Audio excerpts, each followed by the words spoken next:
Sir Stephen Hawking ने एक mysterious party रखी थी।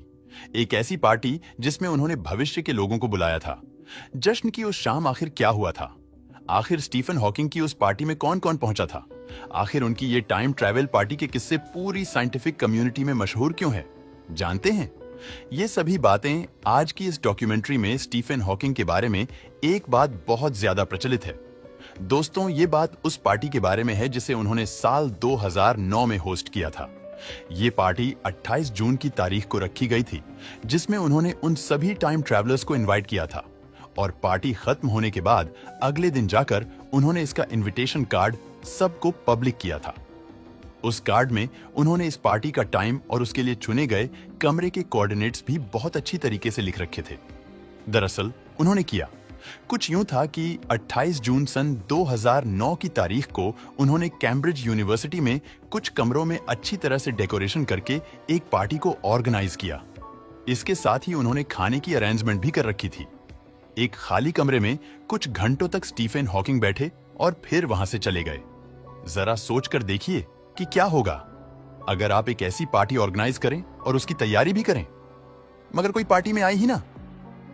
जी हां दोस्तों, आपने बिल्कुल सही सुना। कुछ ऐसा ही उस दिन सर स्टीफन हॉकिंग के साथ भी हुआ था। उस दौर में सर स्टीफन हॉकिंग की यह स्टोरी बहुत ज्यादा फेमस हो गई थी। दरअसल इस स्टोरी के जरिए वे दुनिया को यह बताना चाहते थे कि अभी तक इस धरती पर कोई ऐसा शख्स पैदा नहीं हुआ है जो कि टाइम ट्रैवल करने यानी कि समय में पीछे या आगे जाने में सक्षम हो। और अगर वाकई में ऐसा है जो समय में पीछे जा सकता है तो उस पार्टी में जरूर आता दी।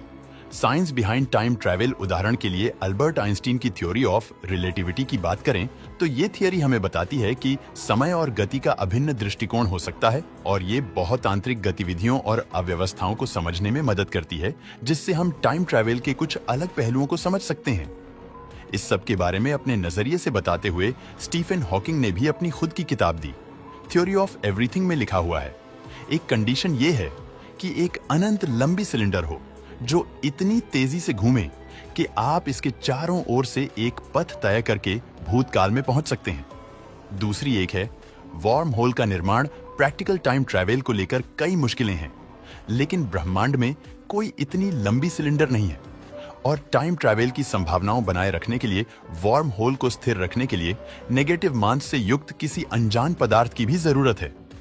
टाइम ट्रैवल से जुड़े कई कंटिन्यूम और पैराडॉक्सेस हैं जो कि आम भौतिक के नियमों के खिलाफ होते हैं और उन्हें समझना भी बहुत ज्यादा मुश्किल है। टाइम ट्रैवल को अप्रोच करते वक्त कुछ इन्हीं तरह के प्रिंसिपल्स और थियरीज के चलते एक आम ज्ञान और अनुभव के विपरीत होते हैं, जिससे इसे एक्सेप्ट करना और समझना और भी ज्यादा मुश्किल हो जाता है। इन सभी कारणों से मिलकर टाइम ट्रैवल को समझना विज्ञान की एक बहुत बड़ी चुनौती है। टाइम फिजिकल वर्ल्ड की एक ऐसी एंटिटी है जिसके बारे में कुछ भी पुख्ता तौर पर कह पाना बेहद मुश्किल है। आज हम टाइम डायमेंशन को लेकर कंफ्यूजन है। कहते तो है कि टाइम और इसकी फिजिकल फंक्शनिंग को एक्सप्लेन करती सैकड़ों थियरीज और हाइपोथेसिस हमारे पास मौजूद है, मगर उन सबका कोई ठोस निष्कर्ष नहीं है। हमारी टाइम को लेकर अंडरस्टैंडिंग आज भी इतनी ज्यादा एडवांस नहीं है कि हम इसके माइक्रो फैक्टर्स पर भी पूरे कॉन्फिडेंस के साथ कुछ कह सकें। शुरुआत से ही टाइम को एक स्टैंडर्ड क्वालिटी माना गया है।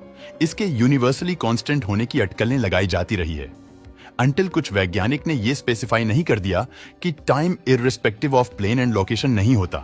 इसे आसपास मौजूद बॉडी और जीज पर इसे मेजर किया जा रहा है। उसके होने से भी इसमें फर्क देखने को मिल सकता है। ये वो बातें हैं जो डेफिनेटली टाइम ट्रैवल को भी इफेक्ट करती है, बट किस हद तक और कैसे, ये अभी के लिए कोई नहीं जानता। खैर, हर बीतते दिन के साथ इसे लेकर हमारी समझ थोड़ी और बढ़ती जा रही है और उम्मीद है कि आने वाले वक्त में हम इससे एक साइंटिफिक कंक्लूजन भी फिगर आउट कर लेंगे। और इतना ही नहीं, बल्कि ऐसा करने के बाद वो स्टीफन हॉकिंग की पार्टी इनविटेशन के बारे में पढ़ सकते हैं और उनसे मिलने समय में पीछे जा भी सकते हैं। पर ऐसा कब होगा, इसके बारे में कुछ भी नहीं कहा जा सकता। दोस्तों, वीडियो पसंद आया हो तो लाइक और शेयर करें।